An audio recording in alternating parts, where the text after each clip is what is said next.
చేరి వచ్చిన సహోదరి సహోదరులకు క్రీస్తు నామమున వందనాలు సమర్పించుకుంటూ ఉన్నా. అలాగనే ఈ యొక్క అవకాశం ఇచ్చినటువంటి స్థానిక సంఘానికి వందనాలు తెలియజేసుకుంటూ ఉన్నా. సహోదరులు, ఈ వాక్య విషయంలో తండ్రి అయిన దేవుని గురించి మాట్లాడమని చెప్పారు. నన్ను మరలా అనుకొని వచ్చినటువంటి ఆ అంటే మార్పుల వల్ల నేనైతే అదే సబ్జెక్ట్ మీద ఆలోచన చేశా. సహోదరులు దొండపాటి పురుషోత్తం గారు మన మధ్యకు రావడం, ఆయన ఆల్మోస్ట్ అన్ని విషయాల్ని కవర్ చేయడం జరిగింది. అయినా నా వంతుగా నేను మాట్లాడడానికి ప్రయత్నం చేస్తా. కొన్ని 1-6 అంశాలు రిపీట్ అయి ఉండొచ్చు. ఒకే విషయాన్ని ఇద్దరు బోధిస్తే ఆ వచ్చేటువంటి అంటే ఆ చూపే యాంగిల్ కొంచెం డెఫినెట్గా తేడా ఉండొచ్చు, మార్పు ఉంటుంది ఖచ్చితంగా. ఎందుకంటే సువార్త ఒకటే అయినా 4 రచయితలు రాసి 4 కోణాల్లో చూపించిన క్రమాన్ని ఒకసారి జ్ఞాపకం చేసుకున్నాను నేను. ఎందుకబ్బా సహోదరులు అన్ని విషయాలు కవర్ చేశారు కదా అని ఆలోచించా.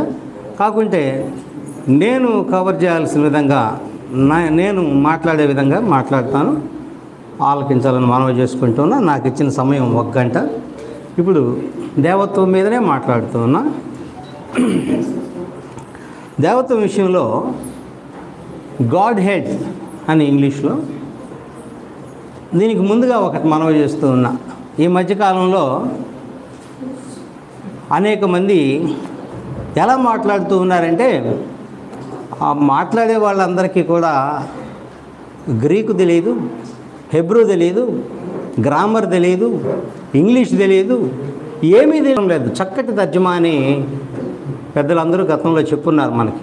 కాబట్టి గ్రీకు రాలేదని కానీ, హెబ్రూ రాలేదని కానీ, ఇంకొకటి అని ఎవరు ఆలోచన చేయాల్సిన అవసరం ఎట్టి పరిస్థితుల్లో లేదు. తెలుగు బైబిల్ చదివి అర్థం చేసుకోగలిగిన సామర్థ్యం ఉంటే ఏమి ఇబ్బంది లేకుండా దేవత్వం గురించి అర్థం చేసుకోవచ్చని నేను నమ్ముతూ ఉన్నా. అదే నేను కూడా మాట్లాడుతున్నా. ఈరోజు చూస్తే అపోస్తుల కార్యాన్ని ఒకసారి మనం పరిశీలన చేద్దాం. అపోస్తుల కార్యములు 17వ అధ్యాయము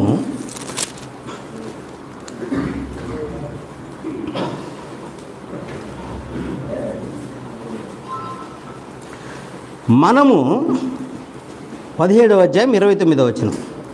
మనము దేవుని సంతానమై ఉండి మనుష్యుల చమత్కార కల్పన వలన మలచబడిన బంగారమునైనను వెండినైనను రాతినైనను దేవత్వము పోలి ఉన్నదని తలంపకూడదు. అంటే మనం చేసుకున్నటువంటి బొమ్మల్లో దేవత్వం లేదు అని ఆలోచన చేయాలి. ఎందుకంటే దేవత్వం అనేది దేవునికి కలిగినటువంటి లక్షణం. ఆ లక్షణాలు దేవునికే ఉంటాయి. ఎవరికైతే ఆ లక్షణాలు కలిగి ఉంటారో దేవుడు అని మనం ఆలోచిస్తూ ఉన్నాం. ఇప్పుడు ఆ దేవత్వపు లక్షణాల గురించి కూడా కొద్దిగా మాట్లాడుకుందాం. ఉదయం ఆ విషయాలు ప్రస్తావనలోకి రాలేదు కనుక దాన్ని నేను ఒకసారి మాట్లాడడానికి ప్రయత్నం చేస్తాను. దేవుడు అని మనం ఎవరిని అనాలి? దేవుడు అని అనడానికి ఏ రీజన్స్ వాళ్ళకు ఉండాలి అనే విషయాన్ని మనం కానీ పరిశీలన చేస్తే, ఆయన నిత్యుడై ఉండాలి. ఎందుకంటే సృష్టికి పూర్వం ఉండాలి. ఒకవేళ ఈ సృష్టి మొత్తం లయమైపోయినా కూడా అలాగే ఉండాలి. నిరంతరం ఉండేటువంటి వ్యక్తినే మనం దేవుడిగా మనం ఆలోచించగలం. కానీ మధ్యలో వెళ్ళేటువంటి వాళ్ళని దేవుడు అనడానికి వీలయ్యేటువంటి విషయం కాదు. దీనికి రెఫరెన్స్గా నిర్గమకాండము 3వ అధ్యాయము 14వ వచనంలో, నిర్గమకాండం 3వ అధ్యాయం 14వ వచనంలో మోషే దేవుడిని అడుగుతాడు, అయ్యా నేను వాళ్ళ మధ్యకు పోయి నేను ఆ దేవుని పేరు ఏమిటి అని అడిగితే నేనేమి చెప్పాలి అంటే, ఆయన ఏం చెప్తున్నా అంటే, నేను ఉన్నవాడను. అనువాడు అనేది ఉన్నవాడు అనాలి. ఉన్నవాడు అనవాడు 2 కాదు, ఉన్నవాడను. ఆయన ఏమనాలి మనం అంటే ఉన్నవాడు అనాలి. ఇప్పుడు రాజశేఖర్ అనువాడు ఇక్కడ ఉండి మాట్లాడుతూ ఉన్నాడు. రాజశేఖరు ఒకడు, అనువాడు ఇంకొకటి కాదు. రాజశేఖర్ అనేవాడు ఇక్కడ మాట్లాడుతూ ఉన్నాడు. ఉన్నవాడు అని మనం అనాలి ఆయన్ని. అది ఎందుకంటే నేను చాలా దగ్గరలో చూసాను, ఉన్నవాడు అనువాడు అని 2 వేరువేరుగా చేసి మాట్లాడుతున్నారు. కాదు, ఉన్నవాడు అనాలి. అంటే ఆయన ఉన్నవాడు అంటే నిత్యత్వంలో ఉన్నవాడు, ఎప్పటికీ సదాకాలం ఉండేవాడు అన్న సంగతిని గురించి అక్కడ తెలియజేయబడిన సంగతి మనం ఆలోచించాలా. అంటే ఆయన నిత్యుడు. ఆ ఉన్నవాడు అనే విషయాన్ని అర్థం చేసుకోవడానికి బాగా అంటే ఆ పదం పెద్ద గట్టి పదం లేకపోతే లోతైన ఇది అని అనిపించదు, కానీ భావాన్ని మనం బాగా ఆలోచన చేస్తే ఉన్నవాడు అంటే ఆయన సదాకాలం ఉండేవాడు, ఎప్పటి నుంచో ఉన్నవాడు, ఇక ఎప్పటికీ ఉండేవాడు. ఆ విషయాలన్నీ కూడా ఉన్నవాడు అనేటువంటి విషయంలో మనకు అర్థమవుతుంది. అలాగనే యెషయా గ్రంథంలో 40వ అధ్యాయం, యెషయా గ్రంథము 40వ అధ్యాయంలో కూడా 28వ వచనంలో యెహోవా నిత్యుడగు దేవుడు, ఇంకా డైరెక్ట్ మాట చెప్పేస్తాడు, ఆయన నిత్యుడగు దేవుడు. నిత్యుడు అంటే ఎప్పటికీ ఉండేవాడు, దానికి ఆది అంతము లేనటువంటి మాట అది నిత్యుడు. కనుక ఆయన నిత్యుడు.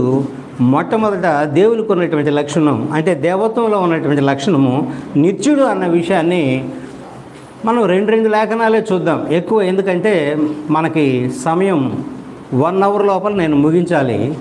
ఆ 1 అవర్ లోపల మాట్లాడే విషయంలో రెండు రెఫరెన్స్లు మాత్రమే చూసుకుంటూ వెళ్ళిపోదాం. అలాగనే ఆయన సృష్టికర్త అయి ఉండాలి, సృష్టి చేసి ఉండాలి. ఆ విషయానికి నిర్గమకాండంలో ఒకసారి చూద్దాం. అంటే ఆది కాండంలో ఉంది, కానీ నిర్గమకాండాన్ని ఒకసారి పరిశీలన చేద్దాం అనుకుంటున్నా. నిర్గమకాండము 20వ అధ్యాయము 11వ. Thank you. 6 దినములలో యెహోవా ఆకాశమును భూమియు సముద్రమును వాటిలోని సమస్తమును సృజించి, అంటే మొత్తం ఒకే లైన్లో వచ్చేసింది కంప్లీట్గా. ఏమని? ఆయన ఆకాశాన్ని, భూమిని, సముద్రాన్ని, వాటిలోని సమస్తాన్ని సృష్టించాడు. అందుకని నేను ఆ రెఫరెన్స్ ఎంచుకున్నాను. అలాగనే ఆయన సృష్టికర్త అన్న విషయానికి మనకి ఆది కాండంలో చూస్తే చాలా రెఫరెన్స్లు వస్తాయి. ఆయన భూమి ఆకాశంలో సృజించను, అలాగే ఆయన సృష్టి చేసిన విషయాలన్నీ కూడా మనకి వచ్చేస్తాయి. ఆ విషయంగా మనం ఆయన సృష్టికర్త, ఎవరిని మనం దేవుడు అంటున్నామంటే ఎవరైతే నిత్యుడిగా ఉంటాడో ఆయన్ని మనం దేవుడు అంటున్నాం. ఎవరైతే సృష్టి చేశాడో ఆయన్ని మనం దేవుడు అంటున్నాం. అలాగే నిత్యుడిగా ఉండి సృష్టి చేసి ఆ సృష్టిలో ఉన్నటువంటి సకలానికి అన్నీ అనుగ్రహించేవాడిని కూడా దేవుడు అని గ్రంథం చెప్తోంది. అపోస్తుల కార్యం చూద్దాం. అపోస్తుల కార్యములు 17వ అధ్యాయము 28వ వచనం. అపోస్తుల కార్యములు 17వ అధ్యాయం 28వ వచనం. మనమాయన యందు బ్రతుకుచున్నాము, చలించుచున్నాము, ఉనికి కలిగి ఉన్నాము. మనం బ్రతకాలన్నా, చెల్లించాలన్నా, ఉనికి కలిగి ఉండాలన్నా దేవుడు అనేవాడు ఉండాలి. ఆయన లేకుండా ఈ కార్యక్రమాలు ఏవి జరిగేటువంటి అవకాశం లేదు. కనుక ఎవరైతే మనం జీవించడానికి, మనం చెల్లించడానికి, ఉనికి కలిగి ఉండడానికి ఎవరైతే ఈ విషయాలన్నీ మనకి చేస్తూ ఉన్నాడో ఆయన్నే మనము దేవుడు అంటున్నాం. అలాగనే మరొక విషయాన్ని కూడా చూస్తాం. సర్వవ్యాప్తి అంటే ఒకేసారి అన్ని ప్రాంతాలలో ఉండగలిగేటువంటి వ్యక్తి దేవుడై ఉంటాడు. అలా కాకుండా ఒక ప్రాంతంలోనే ఉండగలిగే వ్యక్తి దేవుడై ఉండడు. ఖచ్చితంగా ఆయన అన్ని ప్రాంతాల్లో ఒకేసారి ఉండాలనే విషయాన్ని రెఫరెన్స్ల ద్వారా చూద్దాం. ఇర్మియా గ్రంథంలో, ఇర్మియా గ్రంథము 23వ అధ్యాయము, ఇర్మియా గ్రంథము 23వ అధ్యాయము 23-24 చదువుతూ ఉన్న ఇర్మియా గ్రంథము 23వ అధ్యాయము 23-24 వచనాలు. నేను సమీపమున నుండి దేవుడను మాత్రమేనా, దూరమున నుండి దేవుడను కానా?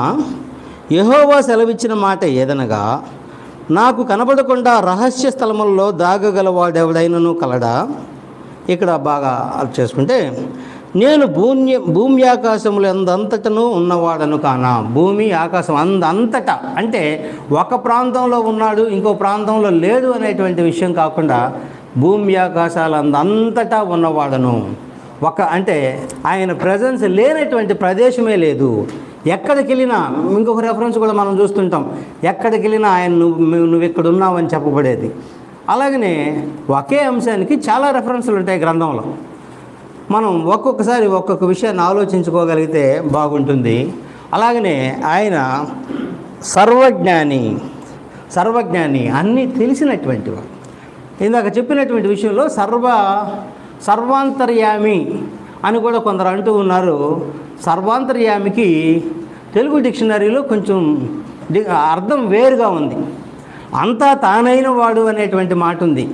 అంటే జరిగే ప్రతి కార్యక్రమానికి ఆయన బాధ్యత వహించేటట్టుగా ఉంది కనుక సర్వవ్యాప్తి అనే పదం వాడడం జరిగింది.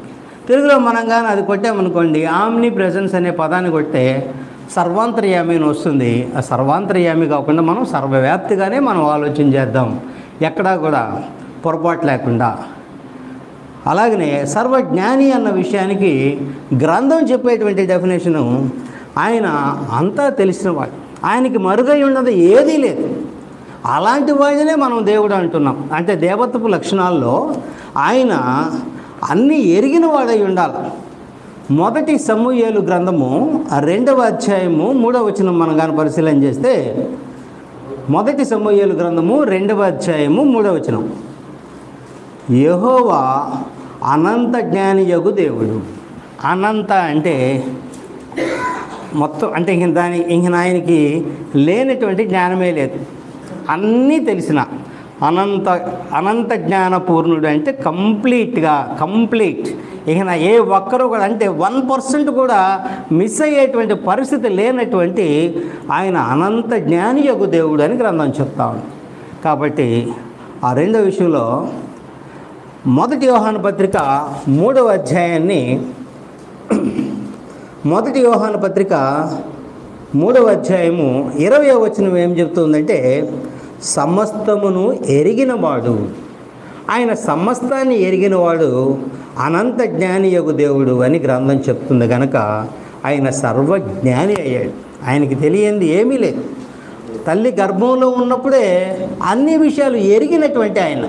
మనమైతే ఏ విషయాన్నైనా మన కళ్ళతో చూడాలి, లేదంటే మనం ఇంకే విధంగానైనా పరీక్ష చేసి చూడాలి. మన నాలుగుకు మన మాట రాకముందే ఎరిగినటువంటి దేవుడు అని చెప్తూ ఉంది గ్రంథం. అంత జ్ఞానం కలిగినటువంటి వ్యక్తి ఆయన. కాబట్టి ఆయనకి మరుగ్గా ఏమీ మనం దాచిపెట్టేటువంటి అవకాశం ఎట్టి పరిస్థితిలో కూడా లేదు.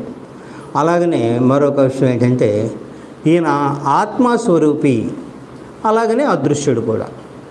ఈ ఆత్మస్వరూపిని, అదృశ్యుడిని దురదృష్టవశాత్తు అనేక మంది మేము చూచామని, మేము మాట్లాడామని, మాకు ఆయన అప్పుడప్పుడు కనిపిస్తాడని అనేక మాటలు మనకి వినబడుతూ ఉంటాయి లోకంలో. గ్రంథమేమో ఆయన అదృశ్యుడు అని చెప్పిన తర్వాత ఇలాంటి మాటలు వింటూ ఉన్నప్పుడు మనం ఆలోచించుకోవాలి, గ్రంథం కరెక్టా, చెప్పేవాళ్ళు కరెక్టా? ఆయన ఎంత భక్తిపరుడైనా. ఈ మధ్య కొన్ని నేను వీడియోలు గమనిస్తూ ఉన్నా, ఒక ఆయన కరోనా కాలంలో పరలోకానికి వెళ్ళిపోయాడంట. ఆడు కొద్ది రోజులు ఉండేసి మళ్ళీ రిటర్న్ వచ్చేసాడంట. అక్కడ సంగతులన్నీ వరుసగా పార్ట్ 1, పార్ట్ 2, పార్ట్ 3 అని చూపిస్తూ ఉన్నాడు, మాట్లాడుతూ ఉన్నాడు. సంగతులు ఏమిటంటే, నేను అక్కడ పోగానే నన్ను ఎవరు ఎదుర్కొన్నారు, నన్ను ఎవరు తీసుకెళ్ళారు, చూస్తూ ఉంటే చాలా ఇంట్రెస్టింగ్గా మాట్లాడుతూ ఉన్నాడు. ఇవన్నీ కూడా గ్రంథంగా అర్థం చేసుకోలేక తికమక పడుతూ దేవుడుని చూడగలమేమో అని భావించేటువంటి వాళ్ళు మాట్లాడుతూ ఉన్నటువంటి మాట. ఎందుకంటే యోహాను సువార్త 4వ అధ్యాయం 24వ వచనం ఏం చెప్తుందంటే, యోహాను సువార్త 4వ అధ్యాయం 24వ వచనం, దేవుడు ఆత్మస్వరూపి. ఆయన స్వరూపం ఎలాంటిదంటే ఆత్మస్వరూపము.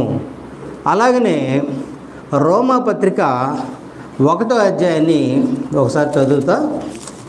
రోమాపత్రిక 1వ అధ్యాయంలో 20వ వచనంలో, ఆయన అదృశ్య లక్షణములు, ఆయన లక్షణం ఏమై ఉందంటే అదృశ్య లక్షణములు. అంటే ఆయన ఎవరికి కంటికి కనిపించని వాడు, అదృశ్యుడు అని గ్రంథం చెప్తుంటే ఆ దృశ్యాన్ని చూసామని చెప్పడం అనేది కరెక్ట్ కాదు అన్న విషయాన్ని మనం ఆలోచన చేసాం.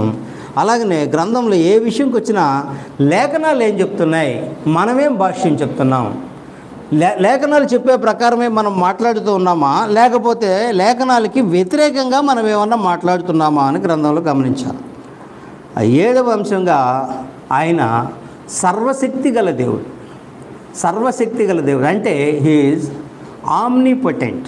ఆయనకి మించినటువంటి శక్తి ఇంకెక్కడా లేదు. ఆయన మాత్రమే సర్వశక్తి కలిగిన దేవుడు అని గ్రంథం చెప్తా ఉంది. దానికి రెఫరెన్స్గా ఆయనే చెప్తున్నాడు నిర్గమకాండం 6వ అధ్యాయంలో, నిర్గమకాండము 6వ అధ్యాయము 3వ వచనంలో, నేను సర్వశక్తి గల దేవుడను పేరున అబ్రహాము, ఇస్సాకు, యాకోబులకు ప్రత్యక్షమైతిని. ఈ విషయాల్లో మనం గమనించాల్సింది ఏంటంటే, దేవుడు ఆయా సమయాల్లో ఆయా కాలాల్లో ఆయా పేర్లతో ప్రత్యక్షమైన విషయాన్ని కూడా మనం జ్ఞాపకం చేసుకోవాలి సందర్భాన్ని బట్టి. ఆయన పితరుల కాలంలోనేమో సర్వశక్తి గల దేవుడని, అలాగనే ఇజ్రాయిల్కేమో యెహోవా దేవుడని, అలాగనే క్రొత్త నిబంధనలో ఉన్న మనకేమో తండ్రి అయిన దేవుడుగాను తాను ప్రత్యక్ష పరుచుకున్నట్టుగా మనం గ్రంథంలో చూడగలం. ఆ విషయంలో దానివల్ల కొంత తికమక జరిగినట్టుగా కూడా ఉంది. దాన్ని నేను మరలా వివరిస్తా, సందర్భాన్ని బట్టి వివరిస్తా. ఇప్పుడు ఈయనకి ఇంకా అనేక లక్షణాలు ఉన్నా మనం ఒక 7 లక్షణాల గురించి మాట్లాడుకున్నాం. ఆయన నిత్యుడని, ఆయన సృష్టికర్తని, ఆయన సమస్తమును అనుగ్రహించేవాడని, ఆయన సర్వవ్యాప్తని, అలాగనే సర్వజ్ఞాని అని, ఆత్మస్వరూపి, అదృశ్యుడు అని, సర్వశక్తిగల దేవుడు అన్న విషయాలన్నింటినీ మనం మాట్లాడుకున్నాం. అలాంటి లక్షణాలు కలిగినటువంటి దేవుడు ఎవరై ఉంటారు? అలాంటి లక్షణాలు ఉండాలి దేవుడికి. ఇప్పుడు మనం దేవుడు ఎవరు అన్న విషయంలోకి వెళదాం. గ్రంథానుసారంగానే మాట్లాడుకుందాం. గ్రంథాన్ని దాటి ఆలోచన చేయాల్సిన అవసరం లేదు. గ్రంథంగా అర్థం చేసుకునే దానికి మనం ప్రయత్నం చేస్తూ ఉన్నాం. ఎందుకంటే ఈనాడు గ్రంథానికి వక్ర భాష్యం చెప్పేటువంటి జనాలు ఎక్కువ మంది అయిపోయారు. గ్రంథంలో ఒకటి ఉంటే దాని భావాన్ని వేరుగా మార్చి చూపిస్తూ ఉన్నారు. ఆ ఎలా మార్చి చూపిస్తారో చివరిలో నేను ఒక 2 వీడియోలు చూశాను. అది వాస్తవంగా సత్యం ఎరిగిన వాళ్ళు, గ్రంథాన్ని సులభంగా చదవగలిగిన వాళ్ళు ప్రతి ఒక్కరూ అర్థం చేసుకునే దానికే పండితులు లేదా పెద్ద కాలేజీల్లో చదువుకున్నాం, గ్రామర్ తెలుసును, చదువుకున్న వాళ్ళం అనుకునే వాళ్ళు అపార్థం చేసినటువంటి సంఘటనలు ఎన్నో ఉన్నాయి. ఒక్కొక్క రోజు ఒక్కొక్కటి పెడుతూ ఉన్నారు. ప్రతిదీ బలి ఆశ్చర్యాన్ని కలిగిస్తాం. ఇంత చిన్న విషయం కూడా ఇలా వక్రీకరించడం జరుగుతుందా అని మీరు కూడా గమనించే ఉంటారు. అనేక విషయాలు వక్రీకరించబడుతున్నాయి. ఇప్పుడు మనం ఈ లక్షణాలు కలిగినటువంటి దేవుడు ఎవరు అన్న విషయాన్ని మనం పరిశీలన చేస్తే, మొట్టమొదట పాత నిబంధనలో నుంచి 2 వచనాలు తీసి చెప్తాను. తర్వాత కొత్త నిబంధనలో నుంచి 2 వచనాలు మాట్లాడతా. తర్వాత ప్రభువైన యేసు చెప్పినటువంటి 2 వచనాలు మాట్లాడుతున్నాం. దాని ద్వారా దేవుడు ఎవరై ఉంటాడో మనం ఒకసారి చూద్దాం. ద్వితీయోపదేశకాండము 4వ అధ్యాయము, 6వ అధ్యాయము 4వ వచనం. ద్వితీయోపదేశకాండము 6వ అధ్యాయము 4వ వచనం. మన దేవుడైన యెహోవా అద్వితీయుడగు యెహోవా. ఇక్కడ ప్రతి విషయాన్ని మనం క్షుణ్ణంగా ఆలోచించాలా. ఈయన మన దేవుడు ఎవరు అంటే యెహోవా అని చెప్తున్నారు. రెండవ మాట మనం గమనించాల్సింది మన దేవుడైన యెహోవా. దేవుడి గురించి మాట్లాడటం కాదు ఇక్కడ, మన దేవుడు. మనకి ఎవరు దేవుడో గ్రంథం చెప్తున్నటువంటి మాట. 2 రకాలుగా దేవుడిని మనం ఆలోచించవచ్చు. ఆయన దేవుడు అని చెప్పడం ఒకటైతే, ఆయన మనకి దేవుడు అని చెప్పడం ఇంకొకటి. కొన్ని సందర్భాల్లో దేవుడు అని ఆయన యొక్క ఉనికిని చెప్తూ ఉంటుంది, ఆయన యొక్క గొప్పదనాన్ని చెప్తుంది. ఒక్కొక్కసారి ఆ దేవుడికి మనకి కలిగిన సంబంధాన్ని చెప్తుంది. ఇక్కడ ఆయన దేవుడు మనకి దేవుడు అంటే మనకి దేవుడు మనకి అనేటువంటి విషయాన్ని మనం ఖచ్చితంగా అండర్లైన్ చేసుకోవాలి. అంటే మనకి దేవుడు అనే సంగతి మనం ఆలోచించాం. ఆయన దేవుడు అనే కాకుండా మనకి దేవుడు అనే విషయం మాట్లాడుతూ ఉన్నారు. ఇక్కడ మన దేవుడైన యెహోవా అద్వితీయుడగు యెహోవా.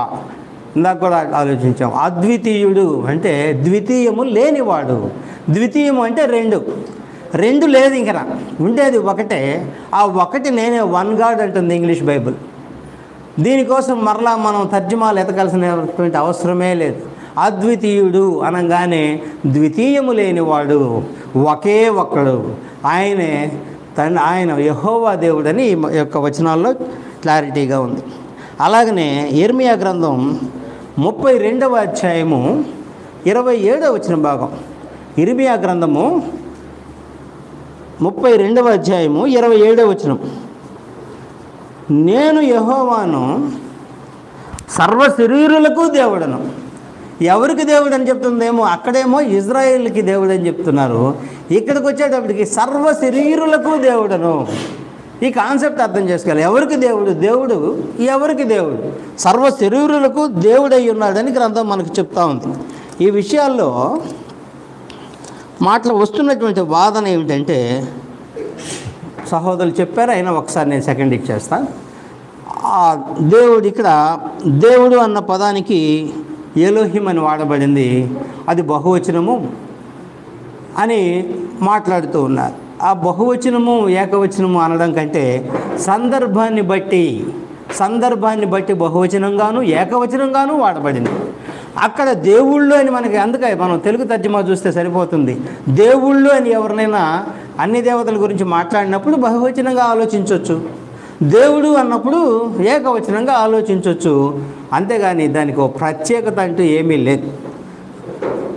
దాన్నే మీరు కనుక వికీపీడియాలో పరిశీలన చేస్తే, అంటే గ్రంథం దాటి బయటికి వెళ్ళి ఆలోచించాల్సిన అవసరం లేదు, వాళ్ళు క్లారిటీగా ఇచ్చారు. ఏమనంటే అది బహువచనము కానీ ఏకవచనంగానే గ్రంథంలో వాడబడింది. సరే, అది వికీపీడియా బైబిల్లో లేదు కనుక దాన్ని పక్కన పెట్టేస్తాం. ఎందుకంటే గ్రంథంలోని విషయాలే మాట్లాడుకుందాం. గ్రంథం దాటి కూడా వెళ్ళాల్సిన అవసరం లేదు. వెళ్ళినా ఏ విషయాలు చెప్పబడుతూ ఉన్నాయి. ఇక్కడ నేను యెహోవా అన్న దానికి ఇక్కడ లార్డ్ అనేటువంటి పదం వాడబడింది. యెహోవాను, లార్డ్, యెహోవాను the God of all flesh, అంటే సర్వ శరీరులకు దేవుడనై ఉన్నాను. ఇక్కడ గమనించండి, మన దేవుడు సర్వ శరీరులకు దేవుడు అంటే దేవుడు అని మాట్లాడుతున్న ప్రతిసారి కూడా ఎవరికి దేవుడు అన్న విషయాన్ని ఖచ్చితంగా మాట్లాడుతూ ఉన్నారు. చూద్దాం. అలాగనే క్రొత్త నిబంధనలోకి మనం గమనిస్తే 1 కొరింథీ పత్రిక 8వ అధ్యాయము 6వ వచనంలో మనకు ఒక్కడే దేవుడున్నాడు, దేవుడున్నాడు కాదు, మనకు ఒక్కడే దేవుడున్నాడు అని అక్కడికి ఆపేసి ఉంటే, ఓహో దేవుడెవరా? దేవుడంటే తండ్రి, కుమార, పరిశుద్ధాత్మ ముగ్గురు కలిసిన ఒక దేవుడా అని ఆలోచన చేసేదానికి అవకాశం ఉంటుంది. ఆ అవకాశం ఇవ్వకుండా గ్రంథము మనకి ఒక్కడే దేవుడున్నాడు అని చెప్పి దానికి వివరణ ఇచ్చింది. ఆయన తండ్రి. నువ్వేమన్నా పొరపాటు పడతావేమో, తండ్రి, కుమారుడు, పరిశుద్ధాత్ముడు అని ఏమన్నా పొరపాటు పడతారని ముందుగానే గ్రహించి ఏమన్నా రాయించబడిందేమో తెలియదు. ఊరికే మనకు ఒక్కడే దేవుడు ఉన్నాడని వదిలేస్తే మన మిత్రులు ఆ మూడింటిని యాడ్ చేసుకునే అవకాశం ఉంది. కానీ ఆయన తండ్రి అని మరి క్లారిటీ ఇచ్చినా కూడా దాన్ని పక్కన పెట్టి దేవుడు ఒక్కడే అంటే తండ్రి, కుమారుడు, పరిశుద్ధాత్ముడు అని ఒక్కడే దేవుడు ఉన్నాడని వక్ర భాష్యం గారు చెప్తూ ఉన్నారు ఈ మధ్యకాలంలో. ఒక్కసారి ఆలోచన చేయండి. ఆయన తండ్రి అని ప్రత్యేకంగా చెప్పని ఉద్దేశం ఏమిటో, అలా చెప్పాల్సిన అవసరం ఏమొచ్చిందో మనం అందరం ఆలోచించాలి. ఇలాంటి భావనలు చెప్పేవాళ్ళు వస్తారని ముందుగానే పరిశుద్ధాత్ముడు గ్రహించి ఇలా రాయించాడేమో అని నేను అనుకుంటూ ఉన్నా. అలాగనే క్రొత్త నిబంధనలోనే ఎఫెసీ పత్రిక 4వ అధ్యాయము 6వ వచనంలో తండ్రి అయిన దేవుడు ఒక్కడే, తండ్రిని చూపిస్తూ మళ్ళీ ఒక్కడే అంటున్నాడు. తండ్రి అయిన దేవుడు, దానికి ముందు అందరికీ తండ్రి అయిన దేవుడు. ఇక్కడ ప్రతి దగ్గర చూడండి, మనకు ఒక్కడే దేవుడు ఉన్నాడు, అందరికీ తండ్రి అయిన దేవుడు, సర్వ శరీరులకు ఆయనే దేవుడు, మనకి దేవుడు. అంటే దేవుడిని పరిచయం చేయడమే కాకుండా ఎవరికి దేవుడో ప్రతి బిట్లో చెప్తూనే వస్తూ ఉన్నారు. అలాగనే దీని ఉద్దేశం నేను మరలా మాట్లాడతాను.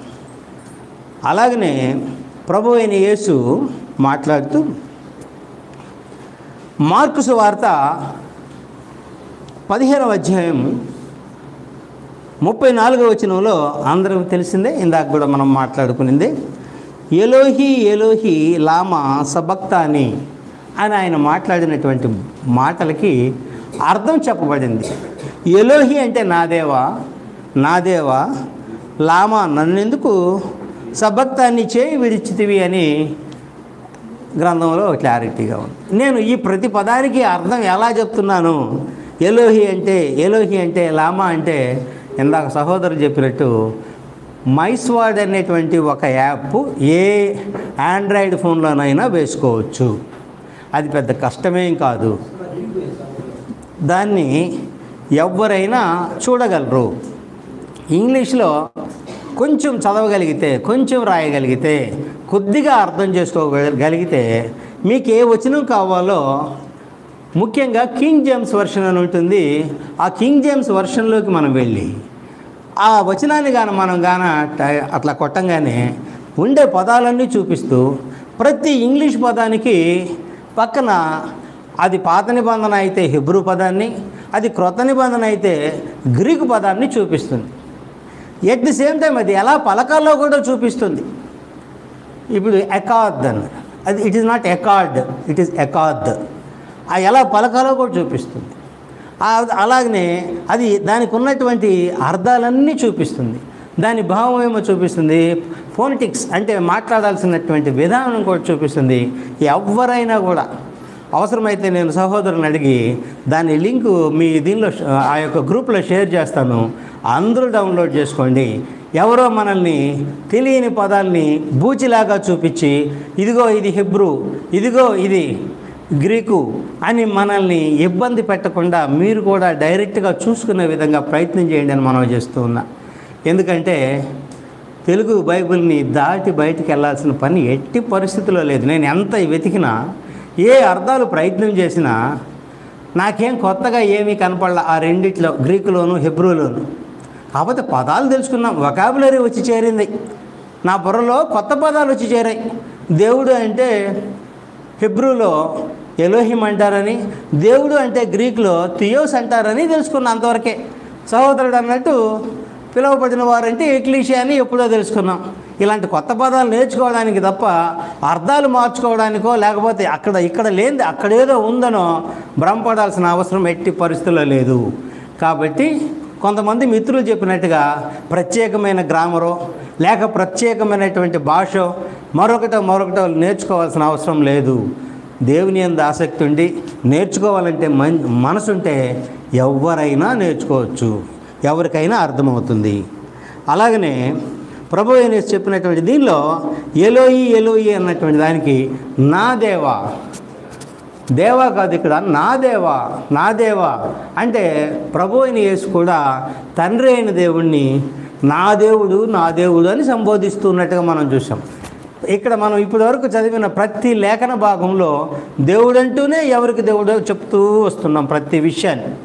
అలాగనే యోహాను సువార్త 20వ అధ్యాయము 17వ వచనంలో మరీతో మాట్లాడుతూ ఉన్నాడు.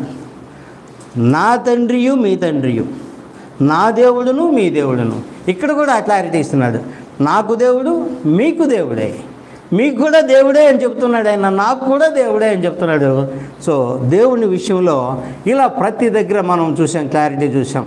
పాత నిబంధనలో చూసాం, క్రొత్త నిబంధనలో చూసాం, అలాగనే ప్రభువైన యేసు మాట్లాడినటువంటి మాటల్లో చూసాం. 3 విషయాల్లో కూడా మనం చూసాం. కనుక ఆ దేవుడు అన్న విషయాన్ని మనం ఆలోచిస్తూ ఉన్నాం. ఇప్పుడు దేవుడు ఎవరు?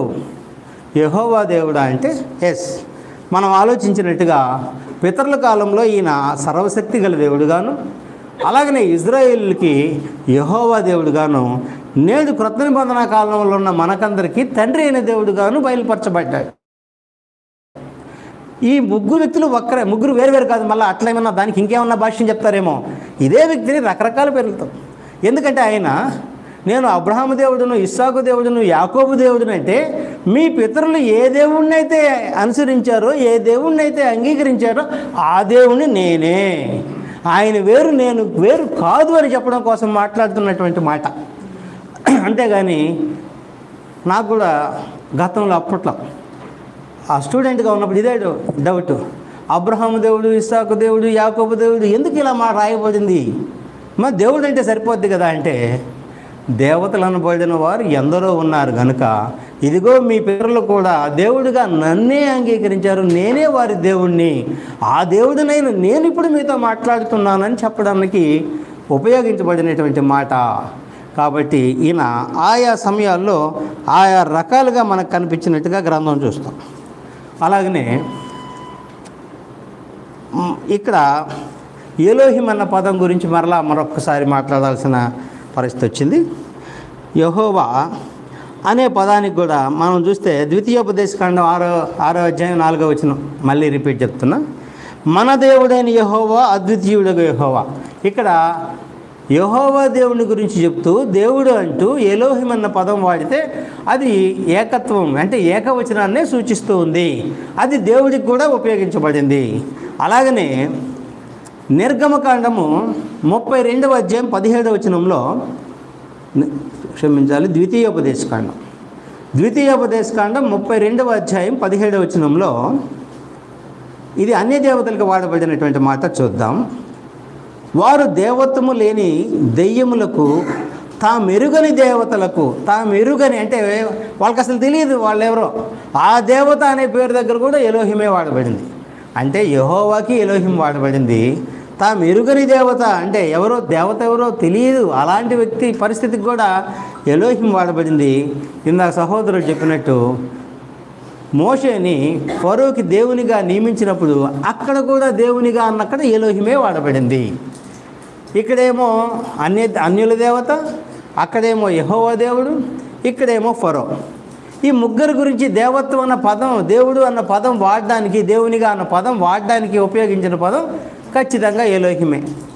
ఇక్కడ ఒకడు, అక్కడ ఒకడు, మధ్యలో ఇక్కడ దేవతలకు అంటే అక్కడ బహువచనం ఉంది, అక్కడ కూడా యెహోవానే ఎలోహిమే వాడబడింది. కాబట్టి ఇది ఏకవచన ప్రయోగం కాదు, ప్రత్యేకించి బహువచనం కాదు. సందర్భాన్ని బట్టి ఎక్కడ దేవత దేవుళ్ళు అని ఉంటుందో అక్కడ ఖచ్చితంగా ఎలోహిం పదం గ్రీకులు అయితే ఉంటుంది, హెబ్రూలు అయితే ఉంటుంది. గ్రీకులు అయితే మాత్రం ఖచ్చితంగా థియోస్ అనే పదం ఉంటుంది. ఇప్పుడు మనం నీళ్ళు అనే పదం మనకందరికీ తెలుసు. మనమైతే నీళ్ళు అంటాం, మెడ్రాస్కి పోతే తన్ని అంటారు, ఆ ఇంగ్లీష్లో అయితే వాటర్ అంటారు. ఇక ఏ భాషలో హిందీలో అయితే పానీ అంటారు. పానీకి దానికి దీనికి అంత వేరే వేరే అర్థాలు ఏం కాదు, అన్నీ ఒకే దాన్ని చూపిస్తాయి. కాకపోతే ఆయా ప్రాంతాల వాళ్ళు మాట్లాడేటువంటి భాష. ఇది 2 భాషల్లో రాయబడినటువంటి గ్రంథం. పాత నిబంధన ఒక భాషలోను, క్రొత్త నిబంధన ఒక భాషలోను కనుక వేరు వేరు పదాలు వచ్చాయి. మొట్టమొదట నాకు ఈ విషయాలు వినిపించినప్పుడు కూడా నాతో మాట్లాడినటువంటి వ్యక్తులు, అసలు మీకు ఎలోహిం అంటే బాగుంది తెలుసా, అసలు థియోస్ అంటే అర్థం తెలుసా, అవన్నీ తెలియకుండానే గ్రంథం మీకు అర్థమవుద్దా, ఇలాంటి మాటలు మాట్లాడారు. అప్పుడు నేను కలవరపడ్డాను. నిజమే కదా, నాకు ఎలోహిం అన్న పదం నేను ఎప్పుడు ఇలా, థియోస్ అన్న పదం నేను ఎప్పుడు ఆలోచించేలా. ఇలాగ చెప్పినప్పుడు నేను కూడా నిజమే కదా, మనం ఇంకెవరన్నా చెప్తే వినాలేమో అనుకోను. కానీ సంగతులు దేవుడు ఇలాంటి విషయాలు వచ్చినప్పుడు అందరికీ తేటపరిచేటువంటి కార్యక్రమం ఖచ్చితంగా జరుగుద్ది. అసలు ఈ ఉద్దేశం ఏమిటంటే, ఇలా మనం అందరం కూర్చొని మాట్లాడడానికి ఇక్కడ నాకు తెలిసి ఎక్కువ మంది సువార్థికులు ఉన్నారు. మన సంఘాల్లో ఇలాంటి బోధలు విని మన సహోదరులు కలవరపడకుండా, వాళ్ళు ఇబ్బంది పడకుండా ఉన్న సంగతులు మనం తెలియజేస్తూ ఉన్నాం. ఎందుకంటే బోధలు వక్రీకరించి ప్రచారంలోకి వచ్చాయి. అది నిజమేమో అని నమ్మే అంటే ఎవరైనా కొంచెం కొద్దిగా ఆలోచించలేకపోతే ఇది నిజమే కావాలా, అబ్బా ఇంతకాలం మనం ప్రభువు యేసుని విడిచిపెట్టేసామే, ఆయన్ని తక్కువ చేసాం.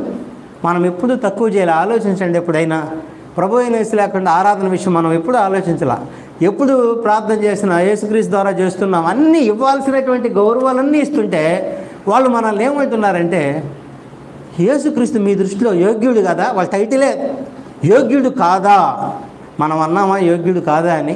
మనం అనని మాటలు పెట్టి బ్యానర్స్ పెట్టి మాట్లాడుతూ ఉన్నారు. యోగ్యుడు కాదంట, యేసుక్రీస్తు యోగ్యుడు కాదంట. ఎవరు చెప్పారంటే వాళ్ళ ఆత్మ ప్రబోధం.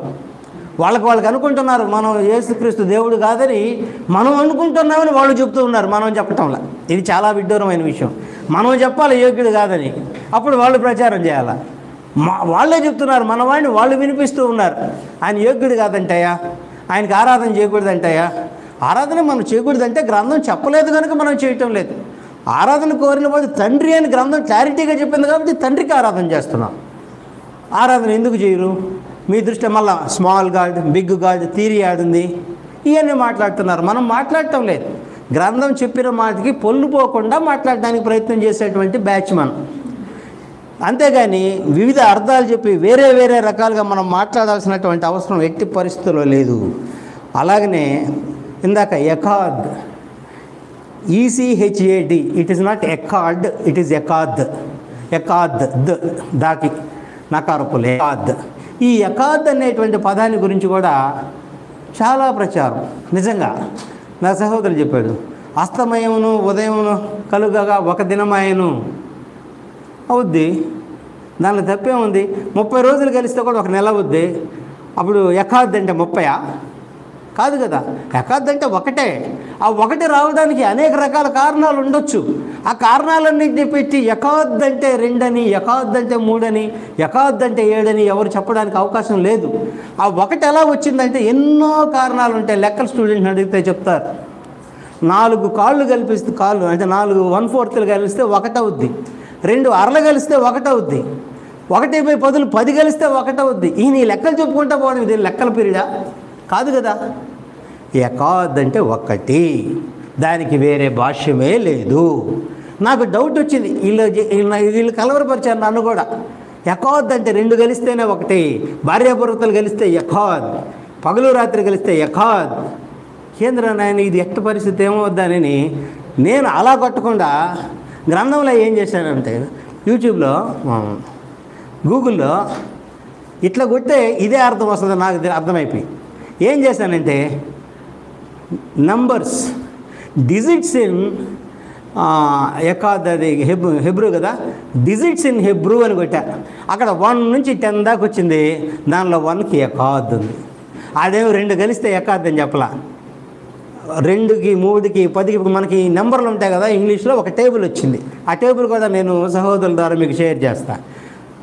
తెలుగు ఫస్ట్ ఇంగ్లీష్లో 1, గ్రీకులో హెబ్రూలో ఎకాద్, అట్లా 2-3 భాషల్లో ఇచ్చి ఒక పెద్ద టేబుల్ ఇచ్చాడు. అంటే 1 అంటే గ్రీకు భాషలో ఎకాద్ 1. ఆ 1 ఎట్ట ఏర్పడింది? ఎట్ట ఏర్పడలా. ఎకాద్ అంటే 1. దానికి మరి అర్థం మరో అర్థం ఏమీ లేదు. కాబట్టి ఎవరు కలవరపడాల్సిన అవసరం లేదు. అదే ఈ ఎకాద్ని మరి అక్కడికి వెళ్ళామనుకోండి, గ్రీకులోకి అంటే కొత్త నిబంధనలోకి హైస్ అనే పదం ఉంటుంది. హైస్ స్పెల్లింగ్ HEIS, పలకాల్సింది హైస్. హైస్ అంటే గ్రీకులో 1, ఎకాద్ హెబ్రూలో 1. ఈ ఎలోహిం హెబ్రూలో దేవుడు, థియోస్ గ్రీకులో దేవుడు. ఇంతకు మించిన విషయాలు ఏమీ లేవు అక్కడ. లేని విషయాల్ని మనల్ని భ్రమింపజేసేటువంటి బోధలు బయలుదేరాయి. అంతకు మించిన విషయాలు ఏమీ లేవు. రెండవది, ఇప్పుడు మనకి ఒక్కడే దేవుడు, ఆయన తండ్రి అన్నాం. మరి ప్రభు అయిన యేసుక్రీస్తు పరిస్థితి ఏంటి? ఆయన గురించి మనం ఆలోచన చేయాలి కదా. అంటే వాళ్ళు ఆలోచిస్తుంది, అంటే మీ దృష్టిలో యేసుక్రీస్తు దేవుడు కాదా? ఆయన్ని మీరు దేవుడు అంగీకరించరా? మరి కొత్త మాట ఒకటి వచ్చింది నాకు, ఒక ఫోన్ ఒక ఆయన, అయ్యా మీరు మొత్తానికి మా వల్ల మీరు యేసుక్రీస్తుని దేవుడిగా అంగీకరించారు, మేము సంతోషపడుతున్నాం అన్నారు. మీ వల్ల ఏంద్రా నాయన, మేము ఎప్పుడూ ఆయన దేవుడు అంటూ ఉన్నాం. ఆయన దేవుడని మాకు తెలుసు. ఆయన్ని మేము దేవుడన్నా కూడా ప్రభు తండ్రి ఆయన్ని ఏ విధంగా నియమించాడో దాన్ని మేము ఆలోచిస్తున్నాం. కానీ మీరు అక్కడే అయిపోయారు దేవుడు కదా. ఆయన నాతో మాట్లాడి ఏమన్నాడంటే, ఒక ఆయన, బ్రదరు మీరు దేవుడిని నమ్మారు, విశ్వాసంలో బాగున్నారు, మీరు 75% వచ్చారు, మేము 100%లో ఉన్నాం, మీరు ఎప్పుడు వస్తారు ఈ 25% అని అడుగుతూ ఉన్నాడు నన్ను. కాదు నాయనా, మీరు 100 కాదు 110 వెళ్ళిపోయినారని చెప్పిన. ఆ 110 వెళ్ళిపోయిన వాళ్ళ సంగతి నేను గ్రంథంలో చూపిస్తాను ఒకసారి చూద్దాం. నా సమయాన్ని బట్టి స్పీడ్గా మాట్లాడుతున్నా, అన్యథా భావించకండి. యోహాను రాసినటువంటి 2వ పత్రిక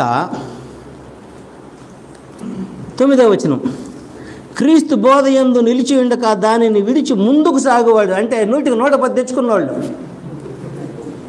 వాళ్ళు అనుకుంటున్నారు మనం 75 తెచ్చుకున్న వాళ్ళు 100 తెచ్చుకున్నారని. కాదు, వాళ్ళు 100కి 110 తెచ్చుకున్న వాళ్ళ గురించి ఇక్కడ రాయబడింది. క్రీస్తు బోధయందు నిలిచి ఉండక దానిని విడిచి ముందుకు సాగువాడు. అంటే ఎట్ట సాగుతారంటే, వీళ్ళు ఆదివారం నాడు కానుకలు తీసుకోవడం అన్నది గ్రంథం మనకు చెప్పినటువంటి విషయం. మీరు బయటకు వెళ్ళామనుకోండి, డెనామినేషన్లో ఆదివారం తీసుకుంటారు, శుక్రవారం రోజు ఏమైనా మీటింగ్ జరిగితే తీస్తారు, బుధవారం నాడు బైబిల్ తరగతి జరిగినా తీస్తారు. అంటే ఎప్పుడు అవకాశం వచ్చినప్పుడు అంతా అప్పుడు కానుకలు తీస్తారు. వాళ్ళ ఉద్దేశం ఏంటంటే, మంచిదే కదా బ్రదరు, సంఘానికి ఎంత తెలుసా కార్యక్రమానికి, సంఘానికి అప్పు ఉంది, లేకపోతే సంఘం చేయాల్సిన పనులు ఉన్నాయి, దీన్ని బట్టి ఒక్క ఆదివారం తీసుకుంటే మనకి డబ్బులు ఆడి నుంచి వస్తాయి, సంఘ కార్యక్రమాలకే కదా, మనకేం సొంతానికే. బోధ దాటి ముందుకెళ్ళారు, 110 మార్కులు తెచ్చుకున్నారు. అలా 110 మార్కులు తెచ్చుకున్న వాళ్ళు మనల్ని 75 మార్కుల్లో ఉన్నారు మీరు అంటున్నారు. కాదు, మనం సర్వసత్యంలోనే ఉన్నాం. ఎక్కడైనా ఏదైనా విషయాలు తెలిస్తే దాన్ని దిద్దుకోవడానికి సిద్ధంగానే ఉన్నాం. ఎట్టి పరిస్థితుల్లో కాదు మేము భీష్మించుకొని కూర్చున్న పరిస్థితుల్లో మనమైతే లేవని మనం చేస్తూ ఉన్నాం. అలాగనే మనకు ఒక్కడే దేవుడు ఉన్నాడు, ఆయన తండ్రి. మరి యేసుక్రీస్తు గురించి, పరిశుద్ధాత్మల గురించి ఏం విషయాలు ఇందాక నేను చెప్పినప్పుడు, మన దేవుడు, సర్వ శరీరులకు దేవుడు, అందరికీ దేవుడు, నా దేవుడు, మీ దేవుడు అని ఆ దేవుడు ఎవరికో గ్రంథం చాలా క్లారిటీగా చెప్పింది. అట్లా కాకుండా మోషే విషయంలో కూడా మనం ఆలోచించాం. ఫరోకి దేవుడు, ఎవరికి దేవుడో గ్రంథం చెప్పినటువంటి విషయాన్ని మనం ఆలోచిస్తే, మరి యేసుక్రీస్తు దేవుడు కాదా? ఖచ్చితంగా దేవుడే. వాళ్ళు అడిగేది, ఏందయ్యా మీ దృష్టిలో మీకు యేసుక్రీస్తు దేవుడు కాదా? అబ్బా మీరు ఎంత ఆయన్ని తగ్గించేశారని వాళ్ళు గుండెలు బాదుకుంటూ ఉన్నారు. యేసుక్రీస్తు దేవుడు కాదంట, యేసుక్రీస్తు దేవుడు కాదంట అని మన మీద చెప్తూ ఉన్నారు. యేసుక్రీస్తు దేవుడు అన్న విషయాన్ని గ్రంథం మనకి ఎలా పరిచయం చేసిందో మొట్టమొదట యోహాను సువార్త 1వ అధ్యాయం 1వ వచనంలో క్లారిటీగా ఉంది. దేవుని యొద్ద ఉన్నాడు, దేవుడై ఉన్నాడు. అంటే అది ఏమై ఉంది? దేవుని యొక్క ఉనికి, ఆయన దేవుడై ఉన్నాడు అని మనకు చెప్తా ఉంది. 9వ అధ్యాయము 5వ వచనం, ఇది సర్వాధికారి అయిన దేవుడై ఉండి, కరెక్టే. ఆ వచనమే తీసుకొని ఈయన సర్వాధికారి అయిన దేవుడై ఉండి నిరంతరం స్తోత్రార్హుడు కదాయా, మీరు ఆయన సర్వాధికారిని దేవుడని ఒప్పుకోవడం లేదు, దేవుడు కదా అంటే దేవుడే.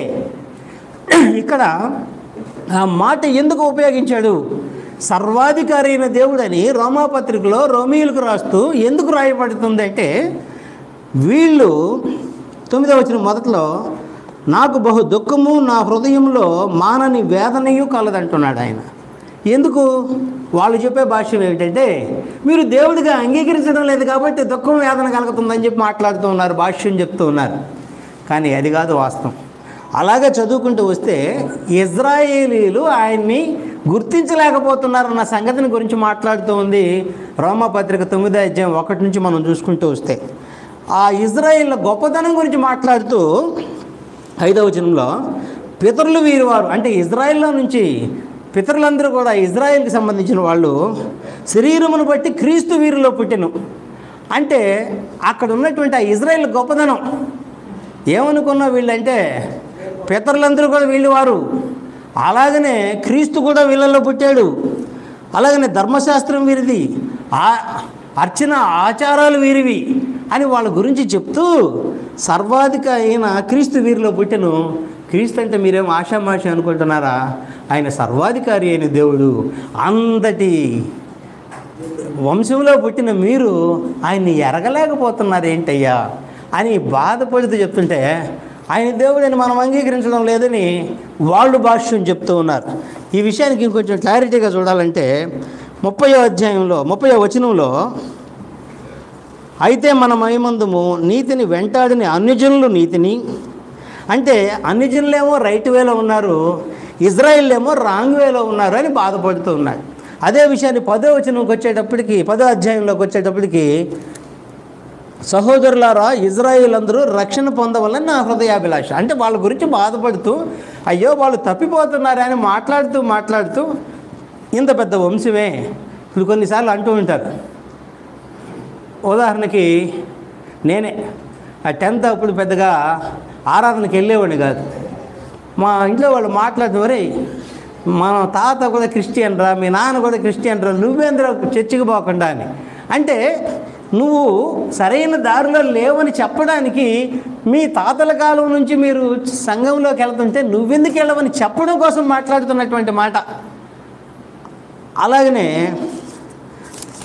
తీతు పత్రిక దిద్దాం అంటే మీకు విషయం అంటే చెప్పిన సందర్భం ఏంటి, మాట్లాడుతున్నటువంటి మాట ఏంది, ఆయన దేవుడని ఖచ్చితంగా అంగీకరిస్తున్నాం. అక్కడ చెప్పబడిన ఉద్దేశం అదైతే మొదటి వచనంలో చెప్పబడినటువంటి మనోవేదన, దుఃఖం ఇవన్నీ దీనికి అంటగట్టి మాట్లాడుతూ ఉన్నారు. చూద్దాం.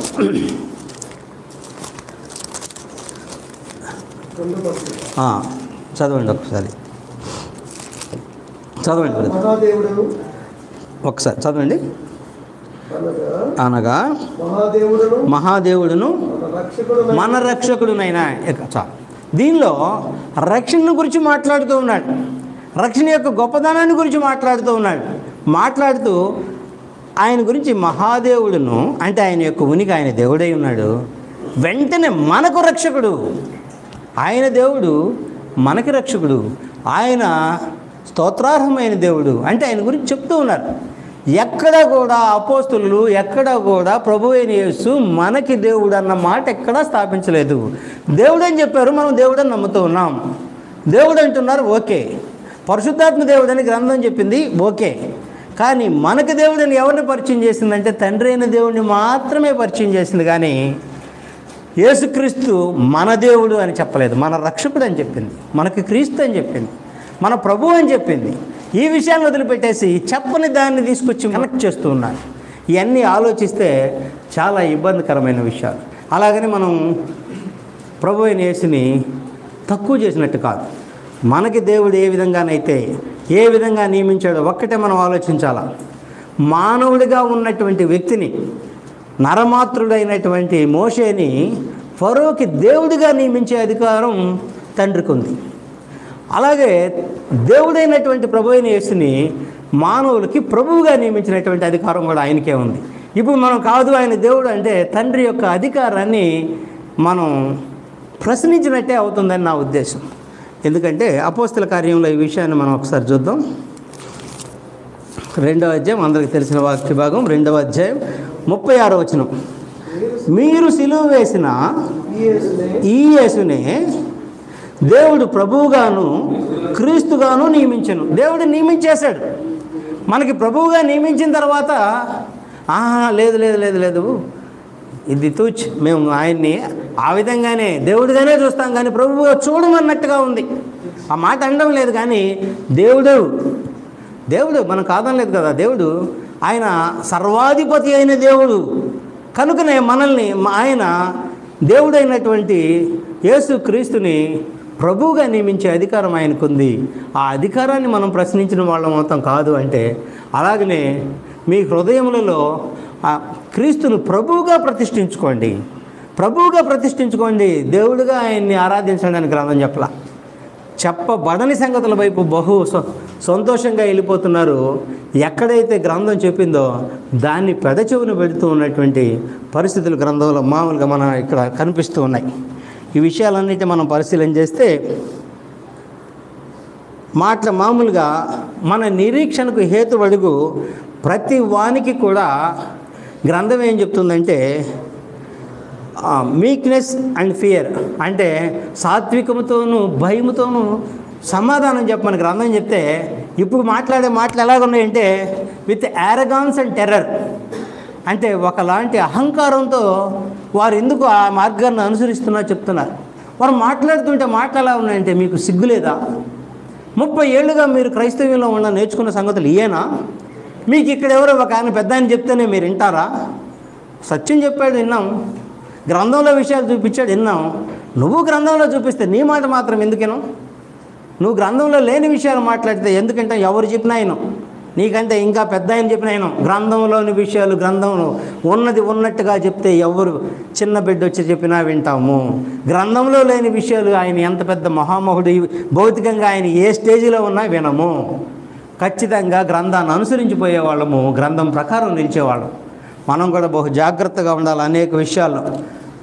నేను ఒక 2 విషయాల్ని మీకు మనవి చేసి ముగిస్తా. సమయం 1 అవర్ అంటే దరిదాపు అయిపోయింది, 40 మినిట్స్ అయినా ఒక చిన్న విషయం చెప్తా.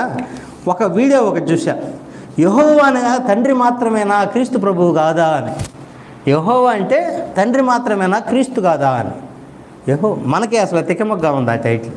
దానిలో చెప్పబడిన విషయం ఏమిటి అంటే, యెహోవా అన్న పేరు తండ్రికి క్రీస్తుకి కూడా ఉంది, క్రీస్తుని కూడా యెహోవా అనొచ్చు. అసలు నాకైతే భలే ఆశ్చర్యం వేసింది ఆ మాటలు వినడానికి. దానికి కోట్ చేసినటువంటి విషయాన్ని నేను మీకు వివరిస్తా. యెషయా గ్రంథము 40వ అధ్యాయం 3వ వచనాన్ని ఒకసారి, దీన్ని మాత్రం రెఫరెన్స్ తీయాల్సిందే. నేను మిగతా ఎక్కడ మీకు తీయకుండా అవకాశం లేకుండా స్పీడ్కి వెళ్ళిపోయా, ఇది మాత్రం తీద్దాం. యెషయా గ్రంథం 40వ అధ్యాయం 3వ వచనం. ఆలకించుడి అడవిలో ఒకడు ప్రకటించుచున్నాడు. ఎట్లనగా అరణ్యంలో యెహోవా వాక్కు మార్గము, అరణ్యంలో యెహోవా వాక్కు మార్గము సిద్ధపరచుడి. దీన్ని ఆపేసి మత్తయి సువార్త 3వ అధ్యాయం 3వ వచనం. క్షమించాలి. అడవిలో లేదా అరణ్యంలో ప్రభువుకి మార్గము సిద్ధపరచుడి. క్షమించాలి, నేను మత్తయి యెహోవా అని అక్కడ వాడబడింది, ఇక్కడేమో ప్రభువు అని వాడబడింది. అక్కడ యెహోవా, ఇక్కడ ప్రభువు, ఇద్దరు ఒకటే. అంటే ఆయన ప్రభువు యేసుక్రీస్తు అని భాష్యం చెప్పారు.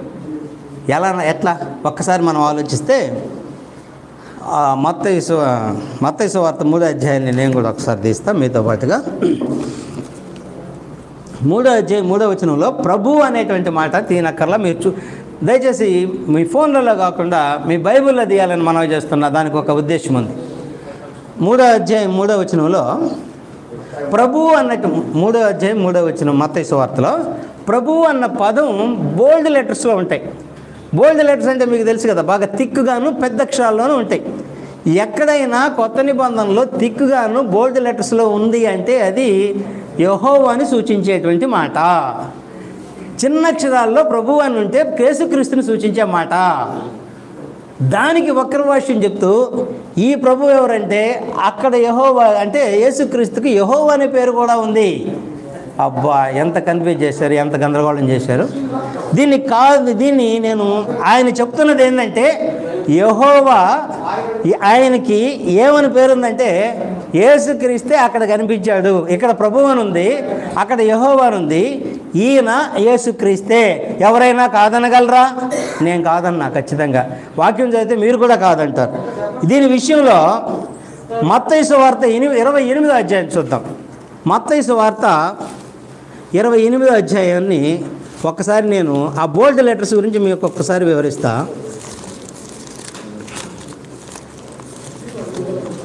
మత్తయి సువార్త నో ప్రాబ్లం. మత్తయి సువార్త 28వ అధ్యాయంలో 2వ వచనంలో ఇదిగో ప్రభుదూత పరలోకము నుండి దిగివచ్చి రాయి పొర్లించి, ప్రభుదూత అన్నాడు. పరలోకం నుంచి ప్రభుదూత. ప్రభువు చూడండి బోల్డ్ లెటర్స్లో తిక్కుగా కనిపిస్తాయి. అదే అధ్యాయంలో 6వ వచనంలో ఆయన ఇక్కడ లేడు, తాను చెప్పినట్టే ఆయన లేచి ఉన్నాడు, రండి ప్రభువు పండుకున్న. ప్రభువు ఇక్కడ చూడండి మళ్ళా స్మాల్ లెటర్స్. అంటే ఇక్కడేమో ప్రభువుని యేసుని సూచిస్తుంది, అక్కడేమో యెహోవా దేవుని సూచిస్తుంది. ఈ విషయాల్ని క్లారిటీగా మనకి చాలా ఖచ్చితంగా అర్థమైపోయేటువంటి అవకాశం ఉంది. అలా కాకుండా ప్రభువు అన్నప్పుడు అంతా, ఎందుకంటే క్రొత్త నిబంధనలో యెహోవా అన్న పదం వాడలేదు. అది ఉచ్చరించడానికి వీలు లేని నామంగా భావించారు. ఎందుకంటే ఆ యావే అనేది అన్ని హల్లుతో కూడినటువంటిది, అది ఉచ్చరించడానికి వీలు లేదు. కనుక క్రొత్త నిబంధన అంతా ఏం చేశారంటే ఎక్కడైతే యెహోవా వాడాలో అక్కడంతా కూడా ప్రభువు ప్రభువు ప్రభువు అని వాడితే ఈ ప్రభువే యెహోవా అని భాష్యం చెప్పే పరిస్థితులు వచ్చేసాయి. ఒక్కసారిగా ద్వితీయోపదేశకాండం 6వ అధ్యాయం 4 నుంచి 6 వచనాలు చదివినా నోట్ చేసుకోండి, మళ్ళీ చదువుకుందాం. నాకు ఇంకొక 5 నిమిషాలే ఉంది. ద్వితీయోపదేశకాండం 6వ అధ్యాయం 4 నుంచి 6 వచనాలు చదివినా క్రాస్ రెఫరెన్స్గా మార్కు సువార్త 12వ అధ్యాయం 29వ వచనం నుంచి 30వ వచనం దాకా చదివిన రెండు ఒకటే అంశాలు.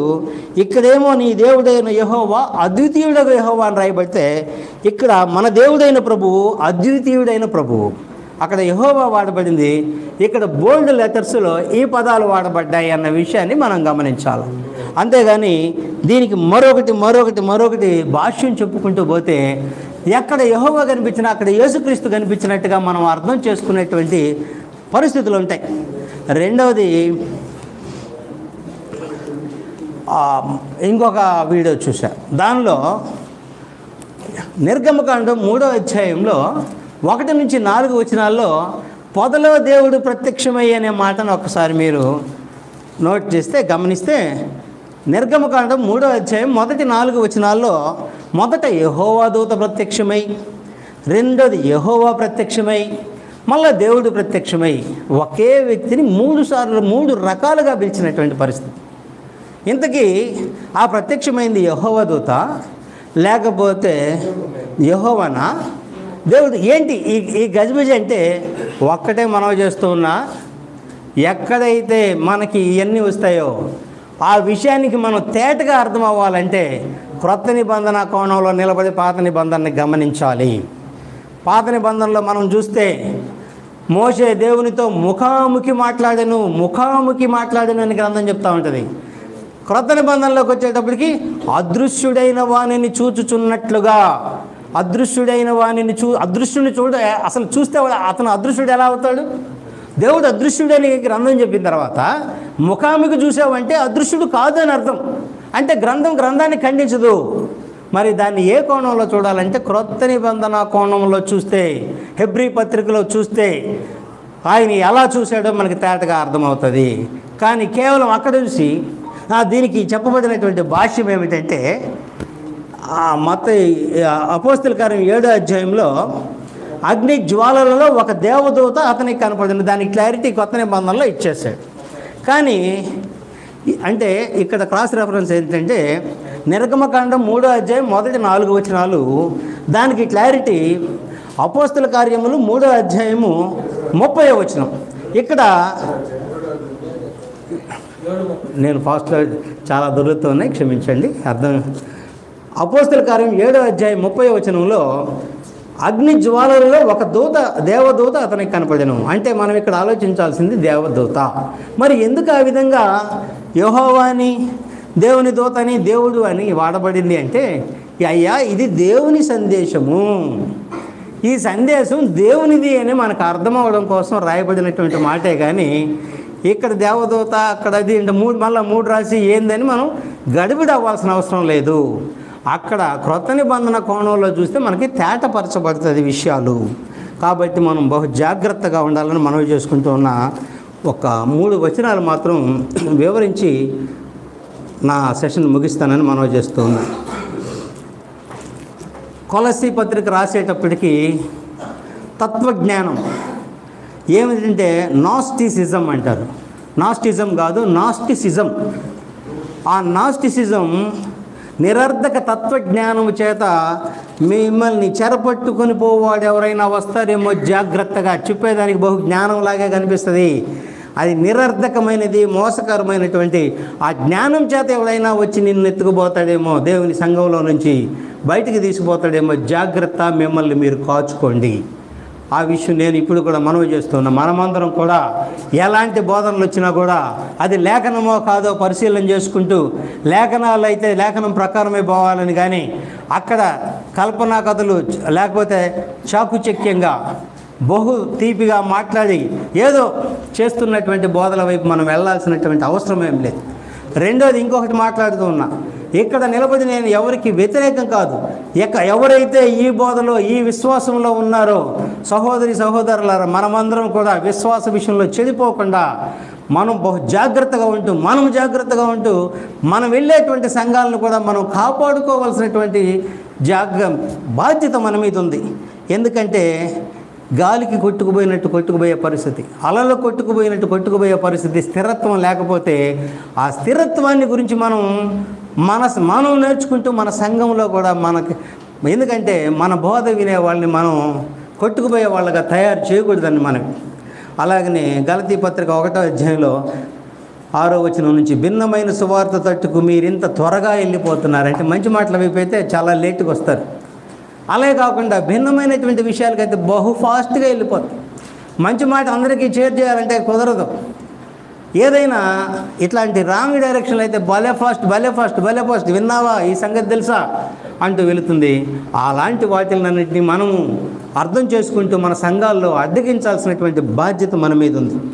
ఎఫెసీ పత్రిక 4వ అధ్యాయం 14-15 వచనాలు గమనిస్తే, కల్పించబడిన ఉపదేశములకు కల్పించం అంటే మానవులు, దేవుడు చెప్పిన మాటలు కాదయి, మానవుడు కల్పించినటువంటి ఆ యొక్క ఉపదేశములకు గాలికి కొట్టుకొని పోవునట్లు అలల చేత ఎగరగొట్టబడినట్టు కాకుండా స్థిరులుగా ఉండాలంటే సంగతులు తెలుసుకోవాలి, సత్యం తెలుసుకోవాలి, వక్ర భాష్యాన్ని అడ్డగించుకోపరిస్తుండాలి, దేవుడు ఎవరికి ఏ విధంగా చెప్పాడో తెలుసుకోవాలి. అలా కాకుండా ఊరికే ఒక మాట తీసుకొని ఆ మాటలో మరొక పదార్థాన్ని తీసి దాన్ని మనకి బోధించే విధంగా ఉంటే దానికి మనం ఎప్పుడైతే చెవి యొక్కుతామో మనతో పాటు మన బోధనలు విన్న వాళ్ళందరినీ కూడా మనం సైడ్ ట్రాక్లోకి తీసుకెళ్ళిపోయి మనం వారిని కూడా పక్కకు తీసుకెళ్ళేటువంటి పరిస్థితులు ఏర్పడతాయి. కాబట్టి జాగ్రత్త. మనం ఇప్పుడు వరకు విన్న విషయాలన్నీ ఒక్కసారి నేను మనవి చేసి దిగేస్తా. మనం దేవత్వం గురించి మాట్లాడుకున్నాం. నాకు ఇచ్చిన 1 గంట సమయంలో దేవత్వపు లక్షణాలు కలిగినటువంటి దేవుడు ఏమేమి ఆ లక్షణాలు ఉంటాయంటే ఆయన నిత్యుడై ఉంటాడు, సృష్టికర్త అయి ఉంటాడు, సమస్తమును అనుగ్రహించువాడు, సర్వవ్యాప్తి, సర్వజ్ఞాని, ఆత్మస్వరూపి, అదృశ్యుడు, అలాగనే సర్వశక్తిమంతుడు. ఈ లక్షణాలు ఉన్నటువంటి దేవుడు ఎవరు ఆ దేవుడు అని మనం పాత నిబంధనలో మనం ఆలోచించాం, అలాగనే క్రొత్త నిబంధనలో ఆలోచించాం. ప్రభు అయిన యేసు చెప్పినటువంటి మాటలను కూడా మనం ఆలోచించాం. ఈ అన్ని మాటలను ఆలోచిస్తే దేవుడు ఒక్కడే అంటే ఆయన యెహోవా మాత్రమే. మరి ఎందుకు ప్రభు అయిన యేసు కాదు అంటే ప్రభు అయిన యేసు దేవుడు, మనకి దేవుడు అన్న సంగతి గ్రంథం కానీ అపోస్తలు కానీ యేసుక్రీస్తు మనకి దేవుడు అని ఎక్కడా చెప్పబడలేదు. ఆయన ఆధిక్యత చెప్పారు ఆయన దేవుడని, కానీ క్రైస్తవులకి యెహోవా యేసుక్రీస్తు దేవుడు అని చెప్పబడలేదు. కనుక రెండవది ఒక్కడే దేవుడు ఆయన తండ్రి అంటే వెంటనే మళ్ళా మనం ఏదన్నా పక్కదారి పడతామేమో. ఒక్కడే దేవుడు, క్లారిఫికేషన్ ఆయన తండ్రి. ఆ క్లారిఫికేషన్ దాటుకొని బయటకు వెళ్ళడానికి మనం ప్రయత్నం చేస్తూ ఉన్నాం. అలాగనే ఎలోహిం, అలాగనే ఈ యొక్క ఎకాద్, థియోస్, హెయిస్ అన్న పదాల గురించి కూడా మనం ఆలోచించాం. అంత ప్రత్యేకంగా ఆలోచించాల్సిన పదాలు ఏమీ కాదు.